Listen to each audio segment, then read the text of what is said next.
আওয়ামী লীগ সরকার পদত্যাগের পরপরই বিভিন্ন শিক্ষা প্রতিষ্ঠানে দুর্নীতির সাথে যুক্ত থাকা অধ্যক্ষদের পদত্যাগে বাধ্য করাচ্ছেন বৈষম্য বিরোধী সাধারণ শিক্ষার্থীরা।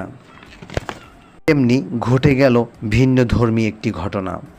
সাগরদী ইসলামিয়া কামিল মাদ্রাসার অধ্যক্ষ মাওলানা দেলাওয়ার হোসাইন দুর্নীতির সাথে যুক্ত দাবি করে শিক্ষার্থীরা তার পদত্যাগের জন্য আন্দোলন করেন। এই বিষয়ে জানতে চাওয়ার জন্য সাগরদী মাদ্রাসার অধ্যক্ষকে ফোন দেয়া হলে তিনি ব্যস্ত এই অজুহাত দেখিয়ে পরে ফোন দিতে বলেন।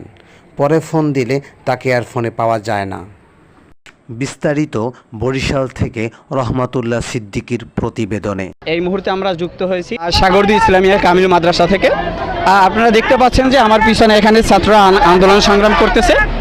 এখানে স্টুডেন্টরা বর্তমান যে প্রিন্সিপাল আছে উনি যদিও ভারপ্রাপ্ত, ওনার বিরুদ্ধে ওনারা এক দফা নিয়ে হাজির হয়েছে। তো দাবিটা ছিল যে প্রিন্সিপালের পদত্যাগ করতে হবে। প্রিন্সিপালের পদত্যাগ করার মূল পিছনে যে কারণগুলো ছিল সেগুলো বিভিন্ন দুর্নীতির সাথে প্রিন্সিপাল জড়িত ছিল, বিভিন্ন অন্যায়ের সাথে জড়িত ছিল এবং বিশেষভাবে যেটা ছিল এখানে কোনো আর্থিক স্বচ্ছতা ছিল না, এখানে কোনো পূর্ণাঙ্গ কমিটি ছিল না। তো আরও কিছু দুর্নীতি এখানে ছিল, ছাত্রদের সাথে অন্যায় করা হয়েছে এবং ফর্ম ফিল আপ সহ আরও বিভিন্ন অতিরিক্ত ফি নেওয়া হয়েছে। এই জন্য এখানে ছাত্ররা আন্দোলন সংগ্রামে লিপ্ত হয়েছে। তো আমরা ছাত্রদের কাছ থেকে একটু জেনে নেব যে আসলে তাদের দাবি কি, তাদের কর্মসূচিটা শেষ পর্যন্ত কোন দিকে গড়াবে। সাগরদী ইসলামিয়া কামিল মাদ্রাসায় যে আমরা পড়াশোনা করি, আমাদের কোনো আইডেন্টিফিকেশন নাই, আমাদের একটা আইডি কার্ড নেই যে আমরা এরপরে যে আমাদের কোটা সংস্কার আন্দোলন হয়েছে বা আমাদের সামাজিক কাজে আমরা অংশগ্রহণ করতে পারি না, কারণ আমাদের কোনো আইডেন্টিফিকেশন নাই। তো এখানে আরও কিছু মাদ্রাসার উন্নয়ন কাজগুলো সেগুলো হচ্ছে না, যার কারণে এই দাবিগুলো আরও বিভিন্ন অনেক রকমের দাবি আছে। তো সেগুলো বাস্তবায়ন করার জন্য আমরা মাদ্রাসায় অবস্থান করেছিলাম। তো আমরা আসা মাত্রই এখান থেকে প্রিন্সিপাল পালিয়ে গেছে। প্রিন্সিপালের উচিত ছিল আমাদের যদি সুসম্পর্ক বজায় থাকতো সে অবশ্যই আমাদের কথা শুনতো, আমাদের ছাত্র ভাইদের কথা শুনতো, সে আমাদের কথা বুঝতো, অবশ্যই আমাদের যৌক্তিক দাবিগুলো সে মেনে নিত। যদি আমাদের কোনো ত্রুটি থাকতো সে ধরাই দিত, কিন্তু সে তো চলে যেতে পারে না, সেখান থেকে চলে গেছে আমাদের দেখেই। তারপরে আমরা এখানে অবস্থান করেছি। আমরা এরপরে এক দফার দাবি দিয়েছি এবং যে আমরা বিগত দিনে আমাদের ছাত্ররা তাদের অধিকার থেকে তারা বঞ্চিত হয়েছে এবং আমরা ছাত্ররা আজকে আমরা বৈষম্যের শিকার হয়ে আছি। আন্দোলনে যে সমস্ত ভাইয়েরা শহীদ হয়েছেন, আমরা এসেছিলাম তার কাছে যে আমাদের সেই ভাইদের জন্য একটু দোয়া করার জন্য। তিনি বলেছেন যে তাদের জন্য কি দোয়া হবে, তারা তো মরেছেন, ঠিক আছে, এখানে তাদের স্বার্থ ছিল, তারা তাদের এই প্রিন্সিপাল তাদের জন্য দোয়া করতে পর্যন্ত তারা অস্বীকার করেছেন।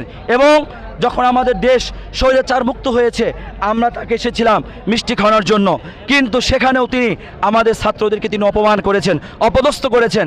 আমরা এর তীব্র নিন্দা জানাচ্ছি এবং আমাদের কাছ থেকে সরকার কর্তৃক যে নির্ধারিত যে ফর্ম ফিল আপ কিংবা আপনার রেজিস্ট্রেশন করার জন্য যে টাকা বরাদ্দ করা হয় তার থেকে 3 গুণ বেশি নিয়ে আমাদের কাছ থেকে টাকাগুলো নেওয়া হয়। আমাদের প্রশ্ন হচ্ছে এই টাকাগুলো কোথায় যায়, এই টাকাগুলো কোন জায়গায় আছে, এই টাকাগুলো কোথায় আছে, এগুলো আমরা সুষ্ঠু তদন্ত করে আমরা জানতে চাই, সাধারণ শিক্ষার্থীরা জানতে চায় এই টাকাগুলো কোথায় আছে।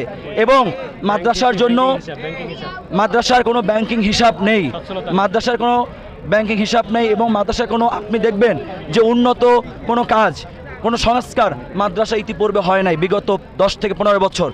তিনি ইতিমধ্যে আমাদের অনেক শিক্ষার্থীর উপর তিনি অত্যাচার করেছেন, জুলুম করেছেন। সুতরাং আমাদের দাবি একটাই, আমরা এই প্রিন্সিপালের পদত্যাগ চাই এবং এর দ্বারা কখনোই একটি প্রতিষ্ঠান উচ্চ মানের আন্তর্জাতিক মানের একটি প্রতিষ্ঠান হিসেবে গড়তে পারবে না। সুতরাং এই প্রিন্সিপালের আমাদের অবশ্যই পদত্যাগ গ্রহণ করতে হবে এবং আমাদের এক দাবি প্রিন্সিপালের পদত্যাগ। আচ্ছা, তোমার দাবিটা যদি একটু ছোট করে বলতা। দফা এক দাবি এক প্রিন্সিপালের পদত্যাগ।